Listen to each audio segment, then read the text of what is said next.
वारीची परंपरा किती जुनी आहे. ज्ञानेश्वर महाराजांच्या अगोदर सुद्धा वारीची परंपरा होती. लोक आपापल्या गावावरून दिंड्या घेऊन पंढरपूरला जायचे थेट. तर एक मोठा बदल झाला आणि तो बदल जो केला तो तुकाराम महाराजांचे चिरंजीव नारायण बाबांनी केला. मग तो वारकरी पायीच का त्या ठिकाणी जाऊ लागला? पायी वारीमध्ये चालताना आपलं कायिक तप होतं, वाचिक तप होतं आणि मानसिकही तप होतं. चालत चालत जायचं, पावसा पाण्याचं जायचं, मिळेल तिथं झोपायचं, मिळेल ते खायचं, कष्ट करत जायचं, तिथं पोहोचायचं आणि जाऊन त्याला पाहायचंही नाही आणि काही मागायचं नाही. ही किती गोड गोष्ट आहे हो. सध्या एक बुवा संस्कृती उदयाला येते असं वाटतं आणि त्याचं म्हणजे समाज प्रबोधन होण्याच्या ऐवजी तो एक कॉमेडी सीन बघतोय की काय किंवा पिक्चर बघतोय की काय असं वाटतं. तर या बुवा संस्कृतीवर तुमचं काय मत? आत्ताच बुवा संस्कृती आली असं नाही का? तुकाराम महाराजांच्या काळात पण आली. तेव्हा महाराज म्हणाले, ऐसे संत झाले कली, तोंडी तंबाखूची नळी.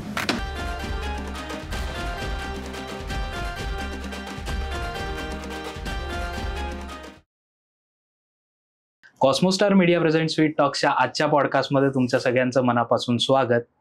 रामकृष्ण हरी माऊली असं म्हटल्यावर आपल्याला आठवतो तो म्हणजे देव पांडुरंग, वारकरी आणि वारी. तर या वारी रिलेटेडच आज आपला पॉडकास्ट आहे आणि त्याच्यासाठी आज आपल्यासोबत आलेले आहेत ते म्हणजे हबप सचिन महाराज. महाराज, तुमचं खूप खूप स्वागत आहे आमच्या पॉडकास्टवर. रामकृष्ण हरी. रामकृष्ण हरी. आणि आज आम्ही बऱ्याच गोष्टींविषयी बोलणार आहोत. काही समज गैरसमज, काही रोखठोक प्रश्न मी महाराजांना विचारणार आहे आणि वारीबद्दलचे बरेचसे प्रश्नही महाराजांना विचारणार आहे. त्यामुळे मी महाराजांना विनंती करेन की महाराज आमच्या प्रेक्षकांना थोडीशी तुमची ओळख करून द्या. माझं नाव सचिन पवार, मी वारकरी कीर्तनकार आहे आणि तत्वज्ञान विषयाचा विद्यार्थी आहे. सध्या श्रीमद भगवद्गीतेचे आधुनिक अन्वयार्थ जे आहेत लोकमान्य टिळक, महात्मा गांधी आणि आचार्य विनोबा भावे, तर या विषयावर मी सध्या PhDचं संशोधन करतोय पुणे विद्यापीठामध्ये. बस नव्या आणि जुन्याचा अभ्यास करणारा विद्यार्थी आहे मी. बाकी आता काय सांगू स्वतःबद्दल आणखी. ओके, तर आजचा पॉडकास्ट आपण सुरू करूया तुमच्या अनुमतीने. आणि मला फक्त प्रेक्षकांना सांगावं असं वाटेल की आत्तापर्यंत तुम्ही चॅनलला सबस्क्राईब केलं नसेल तर प्लीज सबस्क्राईब करा आणि आमच्या पॉडकास्टला लाईक करा, म्हणजे ज्यांना वारीविषयी पॉडकास्ट बघायचा असेल, ऐकायचा असेल त्यांच्यापर्यंत आमचा पॉडकास्ट पोहोचेल. तर महाराज सुरू करूया. आणि मला पहिलाच प्रश्न तुम्हाला हा विचारावा असा वाटेल की काय वारी म्हणजे नेमकं काय? वारी म्हणजे आम्हा वारकऱ्यांसाठी असणारी मुख्य उपासना आहे. वा. वारी हा महाराष्ट्रातला सगळ्यात मोठा सांस्कृतिक महोत्सव आहे. ओके. वारी ही सर्व जाती, सर्व जमाती, सर्वांना सोबत घेऊन जाणारा एक मोठा उत्सव आहे. हजारो लाखो लोक एका विशिष्ट निष्ठेनं आणि ओढीनं पायी चालत चालत पंढरपूर पर्यंत जातात. त्याचा सोहळा म्हणजे वारी आहे. वारीमध्ये संगीत आहे, नृत्य आहे, गाणं आहे वारीमध्ये.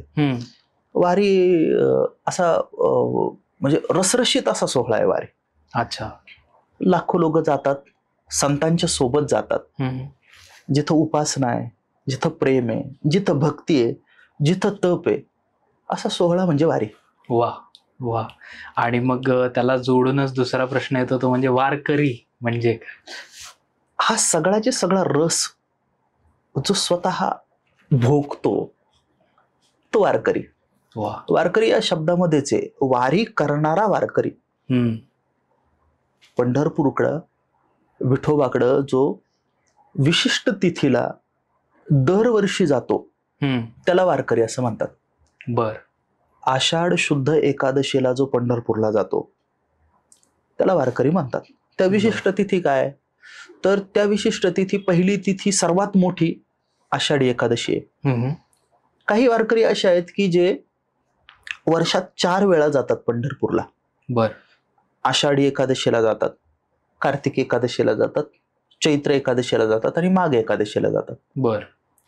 काही वारकरी दर महिन्याला जातात एकादशीला पंढरपूरला. म्हणजे मुद्दा काय आहे की एका विशिष्ट तिथीला पंढरपूरला जे जातात त्यांना वारकरी असं म्हणतात. गळ्यात पवित्र तुळशीची माळ असते, जे चुकीचं खात नाही, चुकीचं पित नाही, दुसऱ्याच्या पैशाबद्दल ज्यांना हाव असत नाही, परांनाच्या संदर्भाने हाव असत नाही, आणि दुसऱ्याची स्त्री परस्त्रीला जे रुक्माई समान मानतात, अशी आचारसंहिता ज्यांची असते, विठ्ठल हा ज्यांच्यासाठी जीव भाव असतो, अशी उपासना करणाऱ्या व्यक्तीला वारकरी म्हटलं पाहिजे. वा वा. मग याची सुरुवात कुठून झाली, वारीची सुरुवात, त्याचा इतिहास काय? 2 भाग आहे की ज्ञानेश्वर महाराज यांनी वारकरी संप्रदायाचा पाया घातला असं म्हटलं जातं. पण आपल्याला आश्चर्य वाटेल की ज्ञानेश्वर महाराजांचे आई वडील सुद्धा वारकरी होते, आजी आजोबाई वारकरी होते. म्हणजे ज्ञानेश्वर महाराजांच्या अगोदर सुद्धा वारीची परंपरा होती. ओके. मी सांगितलं आपल्याला तसं की या विशिष्ट तिथीला पंढरपूरला पांडुरंगाच्या दर्शनाला जायचं. वारीची परंपरा किती जुनी आहे कुणी सांगू शकत नाही. फक्त एक मोठा बदल झाला, आणि तो बदल जो केला तो तुकाराम महाराजांचे चिरंजीव नारायण बाबांनी केला.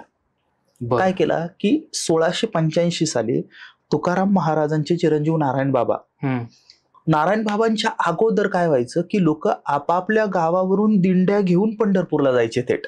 अच्छा. नारायण बाबांनी काय केलं की नारायण बाबांनी आपल्या गावावरून थेट पंढरपूरला जाण्याच्या ऐवजी वारकऱ्यांना आवाहन केलं. सारे वारकरी ज्येष्ठ वद्य सप्तमीला देहूमध्ये जमले आपल्या आपल्या दिंड्यांसह. नारायण बाबांनी त्या सगळ्या दिंड्यांच्या मध्ये एक पालखी घेतली आणि त्या पालखीमध्ये तुकाराम महाराजांच्या पादुका ठेवल्या. ह्या सगळ्या दिंड्या चालत चालत कुठं आल्या, आळंदीला आल्या, आणि त्याच पालखीमध्ये त्यांनी ज्ञानेश्वर महाराजांच्या सुद्धाही पादुका ठेवल्या. म्हणजे एकच पालखी, त्या पालखीमध्ये 2 संतांच्या पादुका, एक ज्ञानेश्वर महाराज आणि दुसरे तुकाराम महाराज, आणि भजन सुरू झालं ज्ञानोबा तुकाराम. पालखीच्या दोन्ही बाजूनी मागे आणि पुढे दिंड्या, आणि मग तो पालखी सोहळा झाला. वारी दर महिन्याला होत असते. अच्छा. जातात ना वारीला, पण पालखी सोहळा जो आहे तो आषाढी एकादशीला होतो. अच्छा. आणि मग काय होतं की ती पहिला सगळ्यात जुना पालखी सोहळा नारायण बाबांनी केला. ही कन्सेप्ट नारायण बाबांनी आणली. नंतर 1832ला हैबत बाबा महाराज जे खूप थोर वारकरी सत्पुरुष, तो काय आपण कल्पनाच करू शकत नाही, थोर वारकरी सत्पुरुष, तर त्यांनी ज्ञानेश्वर महाराजांचा पालखी सोहळा स्वतंत्र पद्धतीने सुरू केला. या वर्षी, हे वर्ष एका वेगळ्या अर्थानं महत्वाचं असं आहे की सद्गुरु ज्ञानेश्वर महाराजांनी जिथं ज्ञानेश्वरी लिहिली त्या नेवाशापासून आता या वर्षी स्वतंत्र असा परत पालखी सोहळा एक सुरू झालाय. म्हणजे ही ऐतिहासिक एक नोंद आहे. म्हणजे आपण कल्पना जर केली तर 1685 पासून तर आता 2025 पर्यंत वेगवेगळ्या संत सत्पुरुषांच्या ज्या पालख्या आहेत त्या पालख्या पंढरपूरला जातात. म्हणजे वारी आणि पालखी सोहळा असा हा सगळा विस्ताराचा क्रम आहे. बर. आता कसं आहे, जे तरुण आहेत ते प्रत्येक गोष्टीला प्रश्न विचारतात, तर त्या पद्धतीने बघायला गेलं तर मग वारी जेव्हा सुरू झाली, मग तो वारकरी पायीच का त्या ठिकाणी जाऊ लागला, याच्याविषयी काही तुम्ही सांगू शकता? कसं आहे माहिती का की म्हणजे एकतर मुळात आहे ना, आपल्याकडे श्रमणांची पण एक परंपरा आहे ना. जैन, बौद्ध, शंकराचार्य या मंडळी जे होती ना, यांनी फिरून धर्मप्रचार केला. म्हणजे मी जरा पायी फिरणे नाही या गोष्टीकडे खूप गांभीर्यानं पाहतो. दुसरी एक गोष्ट अशी आहे की संसाधनं नसणारी, साधनं नसणारी लोक पूर्वीच्या काळी तीर्थयात्रा कशा करत होते? पायीच करत होते ना. बरोबर. पायीच करत होते. आणि पायी वारीमध्ये चालताना आपलं कायिक तप होतं, वाचिक तप होतं आणि मानसिकही तप होतं. पायी चालतो, काय जिजते ते तप होतं. मानसिक आपलं हृदय परिवर्तन होतं 18 दिवसांमध्ये. म्हणजे खरं तर मी विचार असा करत होतो की एखादी सवय जर बदलायची असेल तर विज्ञान सांगतं की 21 दिवसामध्ये बदलतं. खरं तर तसंच आहे. किती इंटरेस्टिंग आहे. आपण घर सोडून परत घरी जातो ना जेव्हा, तेव्हा बरोबर 21वा दिवस उजाडलेला असतो. अच्छा. म्हणजे ज्येष्ठवद्य सप्तमीला सुरुवात केली आपण, आणि आपण असं कल्पना करू की आपण काय झालो की कमीत कमी काला होईपर्यंत थांबलो तिथं, किंवा काला जाऊ द्या, आषाढी एकादशी झाली, दुसऱ्या दिवशी द्वादशीला जरी निघालो तर 20-21 दिवस कमीत कमी झालेले असतात. खरंय. खरं. त्याच्यामुळं काया, वाचा आणि मन या तिन्हींमध्येही बदल होतो, ते तप होतं. अच्छा.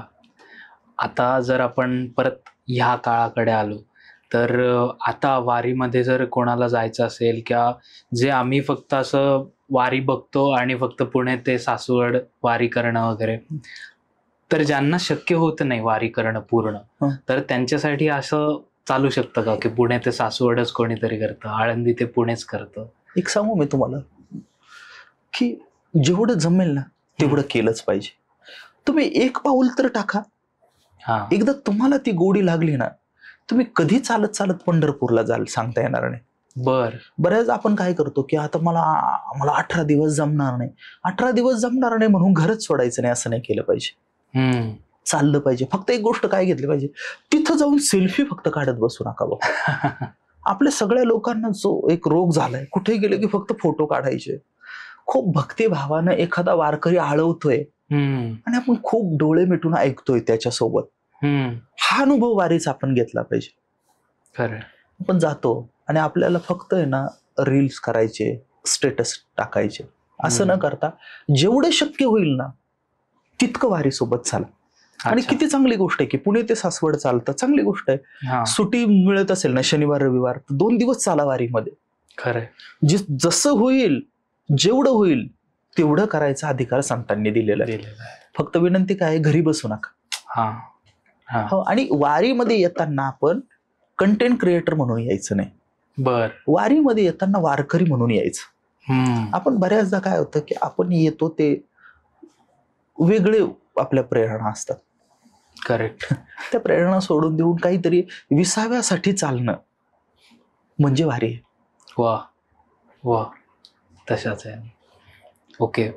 आता म्हणजे मी माझा अनुभव मला सांगायचा आहे आणि त्याच्यावर मला प्रश्न विचारावा वाटतो, की आम्ही स्वारगेट ते सासवड ज्यावेळी वारी करायला जातो, तर त्यावेळी एक हडपसरपर्यंत गेल्यानंतर असं दिसतं की प्रत्येक दिंडीच्या पुढे एक नंबर दिसतो आणि ते थांबलेल्या असतात दिंड्या.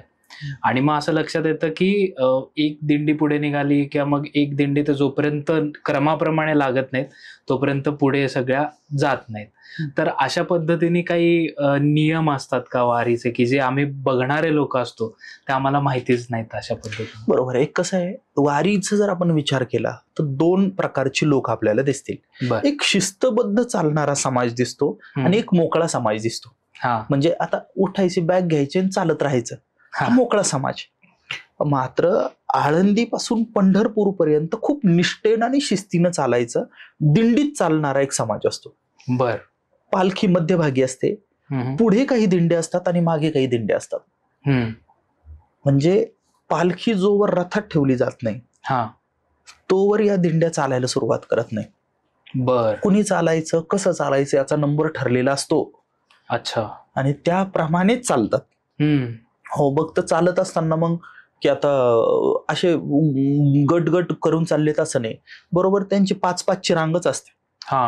हो, बरोबर. दिंड्यांचा क्रम पण ठरलेला असतो, दिंडीची अंतर्गत रचना पण ठरलेली असते. म्हणजे दिंडी कुठून सुरू होते, दिंडीच्या पहिल्यांदी पताकवाले असतात. अच्छा. पताकवाले, आणि त्या पताकवाल्यामध्ये एकाकडे तुम्हाला तो दिंडीच्या नंबराची पाटी दिसेल. पण पताकवाले असतात. नंतर मोकळे चालणारी लोक असतात, नंतर भजन करणारी लोक असतात, नंतर विनेकरी असतो आणि नंतर मागे महिला असतात. असा प्रत्येक दिंडीचा क्रम असतो. महिला झाल्या की मग दुसऱ्या दिंडीच्या काय सुरू होतात, पताका सुरू होतात. म्हणजे आपल्याला आता पालखी सोहळा ओलांडायचा, समजा दिंडी ओलांडायची असेल तर दिंडी अशी मधून नाही ओलांडायची, पताकाच्या समोरूनच ओलांडायची. तुम्ही मधून ओलांडाल तर बेशिस्तपणा आहे. मात्र जर तुम्हाला ओलांडायची असेल तर तुम्ही ते पताकाच्या समोरून गेलं तर वारकरी तुम्हाला सहकार्य करतात. अच्छा. म्हणजे तो अत्यंत एक शिस्तबद्ध सोहळा आहे, तो फक्त आपण समजून घेतला पाहिजे. तुम्ही काही अनुभवलेले काय म्हणतात किस्से म्हणा किंवा अशा वारीतल्या काही तुमच्या आठवणी आम्हाला सांगू शकाल? अरे खूप आहे, खूप आहे. म्हणजे मोठ्या माणसांचा साधेपणा हा वारीमध्ये मला खूप पाहायला मिळाला. पाहायला मिळालं. साधी लोक इतक्या आर्ततेने जे करतात, काय म्हणजे मी 12-13 वर्षांपूर्वी कधीतरी एका रात्री असं भटकत होतो, जेवण वगैरे झालेलं, तर भल्या मोठ्या कढईमध्ये एक वारकरी आतमध्ये बसून कढई घासत होता.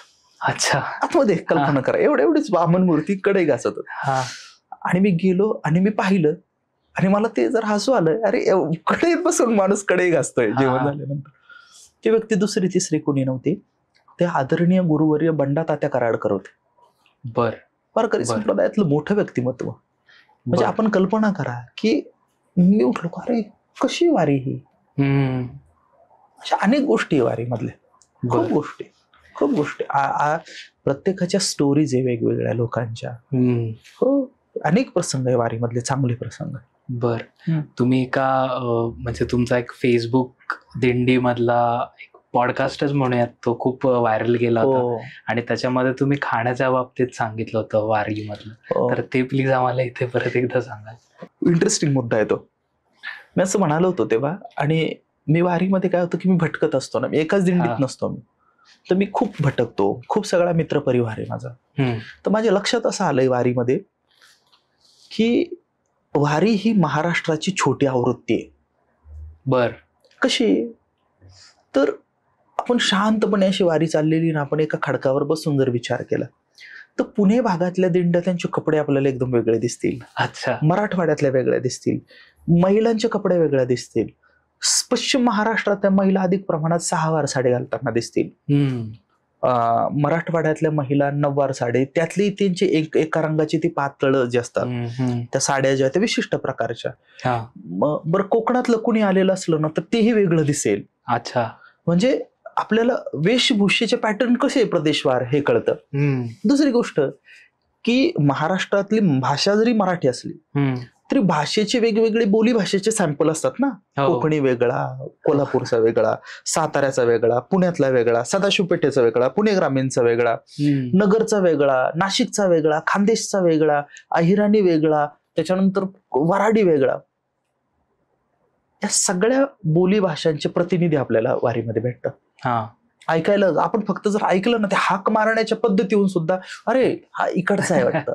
म्हणजे सगळ्या बोली भाषेचे पॅटर्न मिळतात. आणखीन एक गोष्ट अशी आहे की प्रत्येक दिंडी वेगवेगळ्या भागातून आलेल्या असतात, त्यांच्या स्वयंपाकाच्या पद्धती सुद्धा तिकड वेगवेगळ्या असतात. म्हणजे कोल्हापूरची आमटी वेगळी असते आणि पुण्यातली आमटी वेगळी असते. पुण्यातल्या दिंडीतली आमटी वेगळी, कोल्हापूरची आमटी वेगळी. म्हणजे जवळपास जर आपण खूप व्यवस्थित असो तर वारीमध्ये सर्व प्रकारचे चवीचे पण नमुने आपल्याला मिळतात सर्व प्रदेशातले. त्याच्यामुळे मी असं म्हणालो की वारी ही महाराष्ट्राची छोटी आवृत्ती आहे. खरंय. आता पुढे जाताना मला तुम्हाला विचारावं असं वाटेल आणि तुमचं मत आम्हाला त्याविषयी हवंय. आता जस्ट IPL झालं. IPL झाल्यानंतर बँगलोरमध्ये जे आपण बघितलं की 2 लाख लोक आले आणि तिथे धक्काबुक्की झाली आणि त्याच्यानंतर 11 लोकांना त्यांचा जीव गमवावा लागला. हे एक चित्र आपल्याला एका बाजूला दिसतं आणि इथे वारीमध्ये कमीत कमी म्हणजे 20 लाख लोक दरवर्षी येतात. पण आपल्याला असा एकही किस्सा म्हणा किंवा मग अशी घटना कधी ऐकायला मिळत नाही. तर तुम्ही याच्याकडे कसं बघता? बरोबर आहे. कसं आहे की चेंगराचेंगरीचा जो मुद्दा झाला ना, तो गर्दीला शिस्त नसेल तर होतं ते. तर वारीमध्ये गर्दीला एक शिस्त असते. त्याच्यामुळे असा प्रसंग वारीमध्ये आजवर तरी घडलेला नाही चेंगराचेंगरीचा. बरोबर. कधी असं बघितलं गेलंय सरकारकडून की वारीला एक केस स्टडी म्हणून मॅनेजमेंटसाठी, कारण आम्ही बरेच आर्टिकल्स आणि हे बघितलं. अनेक लोकांनी मॅनेजमेंट असू द्यात, अर्थशास्त्राचे, सोशल सायन्सेसचे, अशा अनेक लोकांनी वारीच्या संदर्भाने वेगवेगळे अभ्यास केलेले आपल्याला दिसतात. त्याविषयी थोडं सांगू शकता? अर्थकारण जर आपण म्हणलं. अर्थकारण म्हणजे आमचे मार्गदर्शक आहे हरिभक्तीपरायण राजाभाऊ चोपदार, त्यांच्याकडून मी एक पूर्वी विषय ऐकला होता. म्हणजे रामभाऊ चोपदार ही परंपरेने सेवा करणारी मंडळी. तर त्यांनी वारीचं अर्थशास्त्रच सांगितलं होतं. वारीमध्ये 15 लाख लोक जेव्हा चालतात सगळ्या वाऱ्या मिळून, तर किती प्रमाणात रेव्हेन्यू जमा होत असेल, बरं, जी खरेदी केली जाते त्याचं जीएसटीचं उत्पन्न किती मिळत असेल, जर किती वाहनं येतात, म्हणजे एक 3-4 हजार वाहनं येत असतील ना, तर 3-4 हजार वाहनांना किती डिझेल लागत असेल. म्हणजे अशा पद्धतीने या मंडळींनी पूर्वी विचार केलेला आहे. त्याच्यानंतर जेव्हा एक 5-10 लाख लोक एका गावाहून दुसऱ्या गावावर शिफ्ट होतात, त्यावेळेस मूलभूत काही खर्च पाणी लागतच असतो ना. बरोबर. म्हणजे पुण्यात त्या काळामध्ये खरेदी होते. म्हणजे काय होतं, वारीहून निघाली लोक आळंदीहून, पुण्यात किराणा मालाची खरेदी होती. पुढे गेलं की लोणंदला एक खरेदी होते, आणखी पुढे गेलं की माळशिरसच्या इथं होत असेल. म्हणजे अशा 2-3 टप्प्यांमध्ये बाजार होतात ना. काय 15 दिवसांचा माल एकाच वेळी खरेदी नाही करत. त्याची एक आर्थिक उलाढाल मोठ्या प्रमाणामध्ये होते वारीमध्ये. आणि त्याचा म्हणजे काय म्हणतात, एका प्रकारे हा केस स्टडी म्हणून पण हो, ते केलं पाहिजे, म्हणजे अधिक चांगल्या पद्धतीने केलं पाहिजे. बर. आता ज्यावेळी वारकरी पंढरपूरला पोहोचतो, बऱ्याचदा असं होतं की काहींना दर्शन मिळतं, काहींना फक्त कळसाचं दर्शन मिळतं. तर मग एवढी आस का, म्हणजे त्या पांडुरंगाची, हे तुम्ही आम्हाला काय नेमका प्रश्न आहे. म्हणजे चालत चालत जायचं, पावसा पाण्याचं जायचं, मिळेल तिथं झोपायचं, मिळेल ते खायचं, कष्ट करत जायचं, तिथं पोहोचायचं आणि जाऊन त्याला पाहायचंही नाही, काही मागायचं नाही. ही किती गोड गोष्ट आहे हो. बरोबर. या निष्ठेचं काय करणार आहे आपण. कळस जरी पाहिला तरी समाधानी होणं, हे तर वारकऱ्याचं लक्षण आहे. पंढरपूरमध्ये पाऊल जरी टाकलं तरी वारकऱ्याला विठोबाचं दर्शन झाल्याचं समाधान मिळत असतं. त्याला अट्टहासच नाही. आणि खरं सांगू तुम्हाला की तिथं जाऊन त्याला पाहायचं, हा जरा वेगळा संकुचित भाव झाला. आपल्या सोबतच तो कायम आहे वारीत, अशी भावना वारकऱ्याची असते ना. वा. आणि खरं पण येते, मला असं वाटतं की वारीतल्या प्रत्येक धक्क्याला नमस्कार केला पाहिजे. न जाणू कुणाच कुठलं विठोबाच कोणतं असेल काय माहिती. वा वा. असेल असं खरंय. हो. आता कळसावरून आणि सांगू मला, खूप कष्ट करायचे, मात्र काहीच ओरबाडायचं नाही म्हणजे वारी. बर. काहीच नाही ओरबाडायचं, कुणाकडूनच नाही ओरबाडायचं, देवाकडून पण नाही. तर खरं तर थोडेसे कष्ट केल्यानंतर ऋण होतं ना देवावर, होत असेल खरं, पण तरी त्यालाही नाही, अरे काही नाही बस. किती गोड आहे गोष्ट. आणि क्षणभर त्याला पाहता यावं याच्यासाठी 48 70 तास लोक उभे असतात वारीमध्ये. दुसरा हा पण भाव आहे त्याचा. खरं, म्हणजे मिळाले तरी खुश आणि नाही मिळाले तरी खुश. आणि त्याच याने पुढच्या वर्षी तो वारकरी परत पंढरपूरमध्ये येतो. म्हणजे खरं तर सांगू मी तुम्हाला, कधी कधी काय होतं की असं कुठलं तरी जुगाड लावून दर्शनाला जायची संधी मिळते,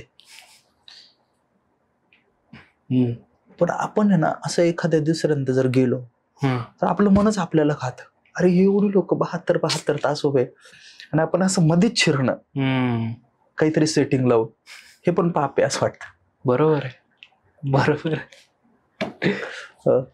कळसावरून मला आठवलं, आळंदीच्या इथे ज्यावेळी वारीचं प्रस्थान होतं, तर असं म्हणलं जातं आणि खूप लोकांना हा प्रश्न पडतो की तो कळस जोपर्यंत हालत नाही तोपर्यंत पालखी प्रस्थान होत नाही. तर हे खरं आहे का, आणि तुम्ही स्वतः पाहिलंय कळस हलताना? हे बघा, मी प्रस्थानला अनेकदा हजर राहिलेलो आहे. मी मध्ये राहिलोय, मधून प्रस्थान पाहिलंय मी आणि बाहेरून पण पाहिलेलं आहे. तर तो हालतो कळस असं वाटतं आम्हाला. म्हणजे मला दिसलं ते की अरे हा हालतोय हा कळस, आता याला काय करणार.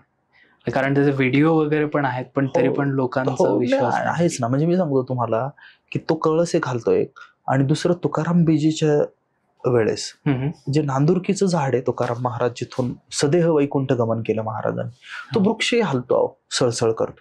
आता या दोन्ही गोष्टी आम्ही प्रत्यक्ष डोळ्यांनी पाहिलेल्या, त्याचं काय करायचं. बर. हो, बर.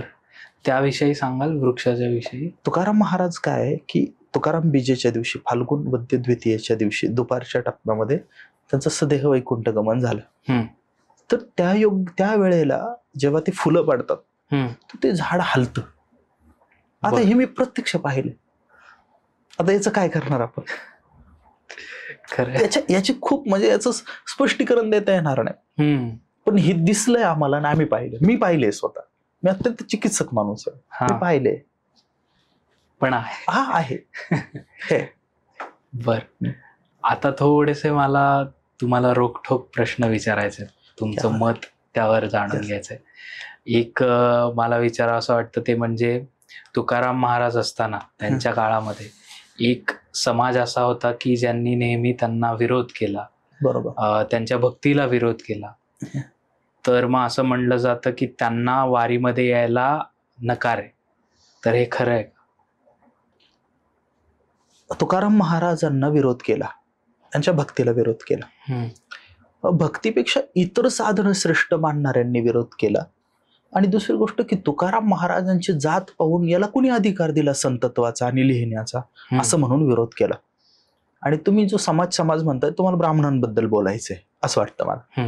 मी आपल्याला सांगतो की वारीमध्ये सगळ्यांना यायचा अधिकार आहे. सगळ्यांना.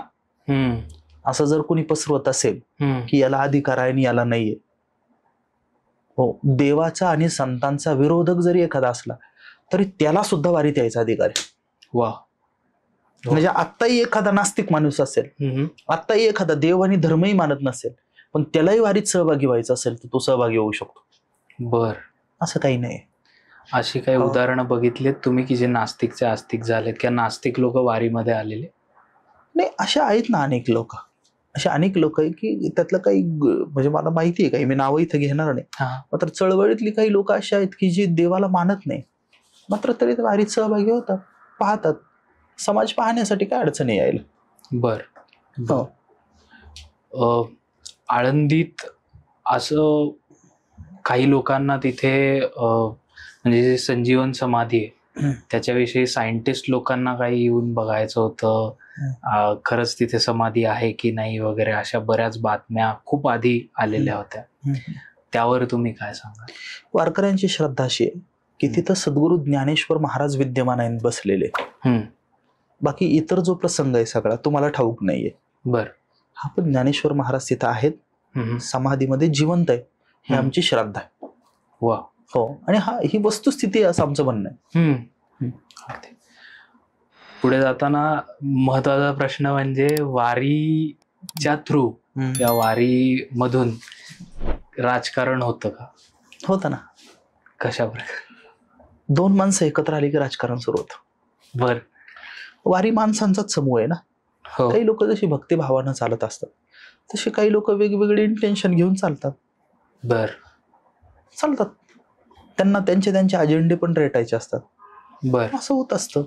किंवा संत वाङ्मयाकडे माझा पाहायचा एक दृष्टिकोन आहे, कुणातरी दुसऱ्या व्यक्तीचा संत वाङ्मयाकडे पाहायचा दृष्टिकोन अधिक वेगळा असू शकतो.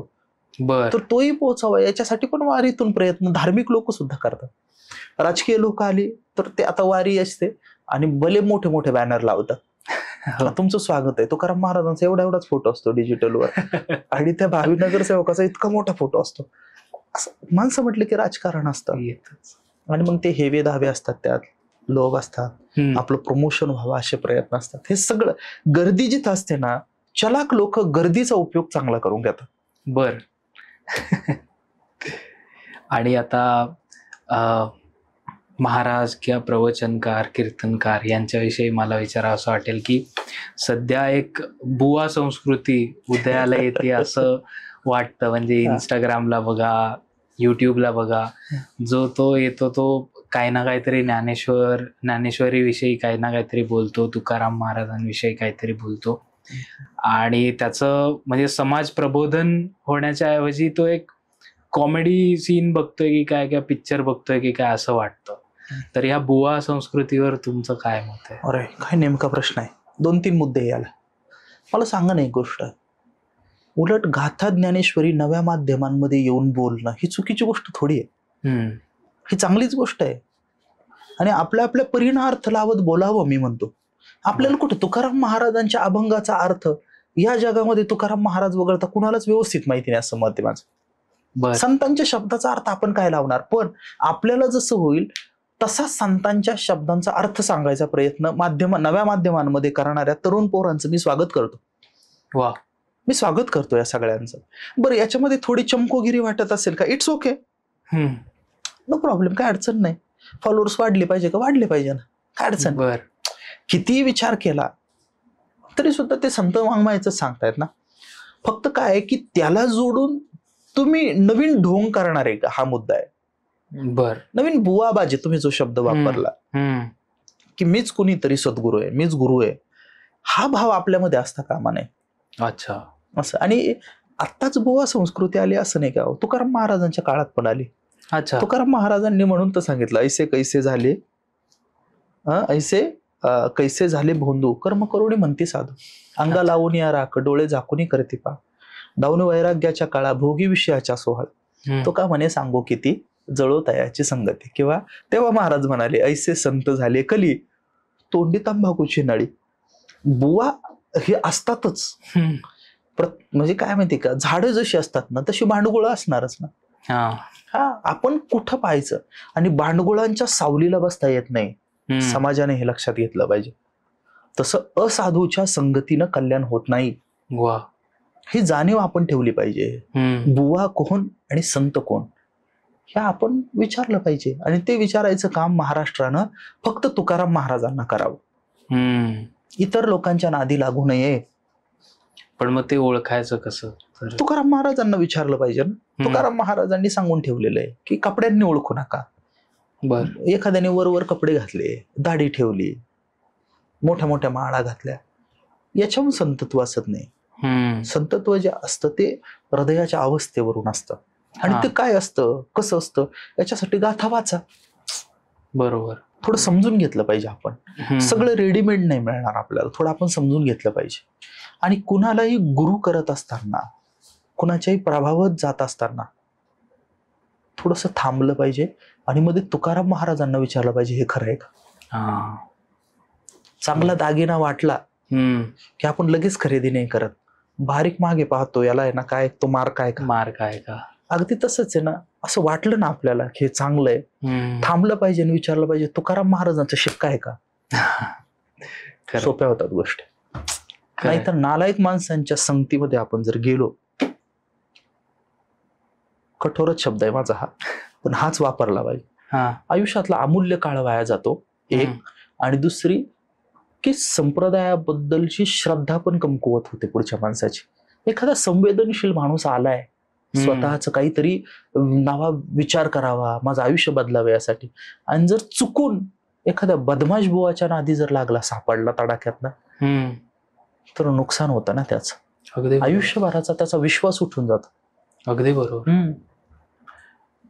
खूप उधळून देऊन प्रेम करणारं कुणीतरी जेव्हा एखाद्या बदमाश जोडीदार मिळाल्यानंतर त्याची जशी अवस्था होती, तसंच आहे कदाचित तसं.